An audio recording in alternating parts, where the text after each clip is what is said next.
আজকে যাচ্ছি পদ্মার ইলিশ খেতে মাওয়া ঘাটে। আসসালামু আলাইকুম, আমি আনিকা ইসলাম। সবাই কেমন আছেন? আর এখন বাজে রাত 9টা 35। এখন আমরা রওনা দিচ্ছি মাওয়া ঘাটের উদ্দেশ্যে। আর এইখানে আমাদের গাড়ি কিন্তু রেডি করা আছে। দেন এখন আমরা সবাই মিলে চলে যাব মাওয়া ঘাটে ইলিশ খেতে। তাহলে আপনারাও আমার সঙ্গে চলুন। যেতে যেতে আমাদের মেলা রাতই হয়ে গেছে।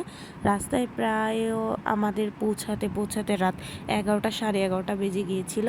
আর দেখতে টোল ঘরে চলে এসেছি। এখানে টোল দিয়ে দেন আবারও আমরা রওনা দিলাম। আর আমাদের যেতে যেতে কিন্তু প্রায় 11:30 বেজে গিয়েছিল। বেশ রাতই হয়ে গিয়েছিল। এদিকে নাদিম আমার কিছু ভিডিও বানিয়ে দিচ্ছিল আর আমিও কিছু ছোট ছোট ক্লিপ নিচ্ছিলাম। আর এইভাবে করতে করতে দেন আমরা আস্তে আস্তে করে কিন্তু পৌঁছে যাচ্ছি মাওয়া ঘাটের কাছে। আর মাওয়া ঘাটের কাছে কিন্তু প্রায় পৌঁছে গেছি। এই যে রেস্টুরেন্টগুলো দেখা যাচ্ছে, এইখানেই কিন্তু সচরাচর বেশিরভাগ মানুষ এসে খাওয়া দাওয়া করে। আমরা এখানে আসবো, কিন্তু তার আগে আমরা একটু ভিতরে ঘুরে আসতে চাচ্ছি, কারণ যেহেতু আমরা ফার্স্ট টাইম আসছি সেহেতু আমরা একটু ভিতরে ঘুরে ঘুরে দেখতে চাই। দেন তারপরে আমরা খাওয়া দাওয়া করব। আর এই যে আমরা চলে আসছি এখন, তাহলে চলুন ভিতরে গিয়ে আপনাদেরকে দেখাই আমি কি কি দেখলাম। যেহেতু আমি ফার্স্ট টাইম এসেছি, আমার কাছে মোটামুটি ভালোই লেগেছে জায়গাটা। হয়তো এই জায়গাটা আগে অনেক জমজমাট ছিল, আসলে আমি তো অনেক পরে এসেছি, এর জন্য আমি জানি না এই জায়গাটা আগে কেমন ছিল। তবে সবার মুখে শুনেছি এই জায়গাটা নাকি খুবই জমজমাট, সারা রাতই কম বেশি এখানে লোক থাকে। আর এর জন্য এই জায়গাটায় মানে সেফও আছে, আবার যদি ফ্যামিলি নিয়ে আসেন খুব সাবধানেও চলাফেরা করতে হয়, কারণ রাস্তাঘাটে এই সময় খুবই ফাঁকা থাকে।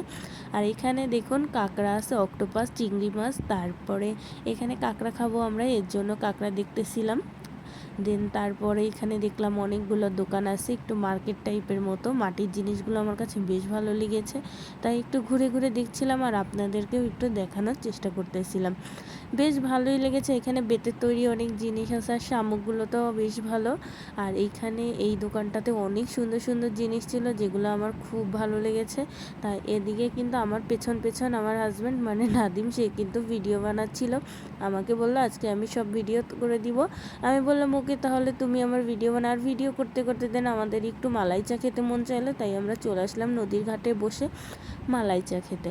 আর এখানে বসে বসে আমরা মালাই চা খেয়ে নিলাম।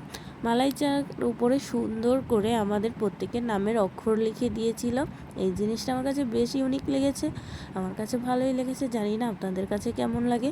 তবে যারা যারা মাওয়া ঘাট গিয়েছেন তারা তো সবাই জানেন, আমি যেহেতু ফার্স্ট টাইম গিয়েছি তাই আমার কাছে বেশ ভালোই লেগেছে জায়গাটা। আর এই রেস্টুরেন্টটা অনেক সুন্দর ছিল।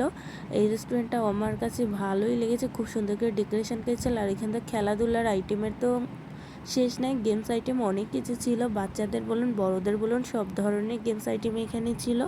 আর এভাবে করতে করতে অনেকটা সময় আমরা পার করে ফেলেছি। দেন এবার আমাদের খিদা লাগছে, তাই চলে গেলাম আমরা আমাদের সেই হোটেলে, নিরালা। এই হোটেল অ্যান্ড রেস্টুরেন্টে আমরা এসেছিলাম ইলিশ মাছ খেতে।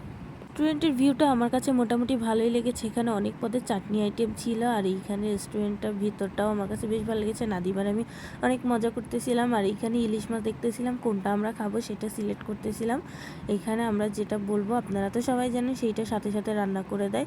আর এখানে ডেকোরেশনটাও আমার কাছে বেশ ভালো লেগেছে, যে কারণে আমি খুব সুন্দর করে ভিডিও করে নিলাম। আর এখানে আমরা 2টা মাছ নিয়েছিলাম, যার দাম পড়েছিল 1600 টাকা।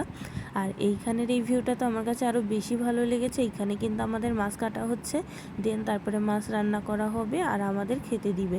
এখানে একজনের মাছ ভাজতেছিল, এর জন্য আর আমাদেরটা এখনও ভাজতেছে না। এই যে আমাদেরটা দিয়ে দিয়েছে, আর আমি এই যে দেখুন দাঁড়িয়ে দাঁড়িয়ে মাছ ভাজতেছি। দেন আমাদের খাওয়া দাওয়া শুরু হয়ে গেছে। খাওয়া দাওয়া করতে করতে প্রায় রাত 2টা 2:30 বেজে গিয়েছিল। আর আমরা এই যে খাওয়া দাওয়া শুরু করে দিয়েছি। এদিকে নাদিম তো খাচ্ছে, আমাদের খাওয়া দাওয়া শেষ। দেন এবার আমরা বেরিয়ে পড়লাম, কারণ যেহেতু রাত অনেক হয়েছে আর সময় নেই। আর এই ছিল আমার ভিডিও, সবাই ভালো থাকবেন, আল্লাহ হাফেজ।